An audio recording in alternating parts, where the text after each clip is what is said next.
యేసు ప్రభు కీర్తి Syria దేశమంతటా వ్యాపించెను అని రాయబడింది. యేసుక్రీస్తు అందరికీ ప్రభు అని రాయబడింది. అంటే ఆయన కీర్తి అందరిలో వ్యాపించాలి.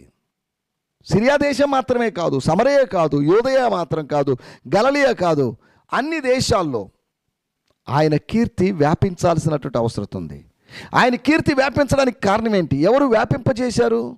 స్వస్థతలు పొందుకున్న వాళ్ళు, ఆయన ద్వారా మేలు పొందుకున్న వాళ్ళు, ఆయన ద్వారా సత్యాలు గ్రహించిన వాళ్ళు, ఆయన ద్వారా ఆహారం పొందుకున్న వాళ్ళు, ఇలాగ ఆయన కీర్తిని వాళ్ళు వ్యాపింపజేశారు. ఈ దినాల్లో, అంత్య దినాల్లో దేవుని బిడ్డలమైన మనం ఆయన కీర్తిని వ్యాపింపజేసేటువంటి, ఆయన యొక్క ఆయనకు పాపులారిటీ కలిగించడానికి, ఆయనకు పబ్లిసిటీ ఇవ్వడానికి, యేసును గురించి చెప్పడానికి, యేసు అనేటువంటి శ్రేష్టమైన వ్యక్తిని గురించి చెప్పడానికి మనకు సంఘానికి బాధ్యత అప్పగించబడింది.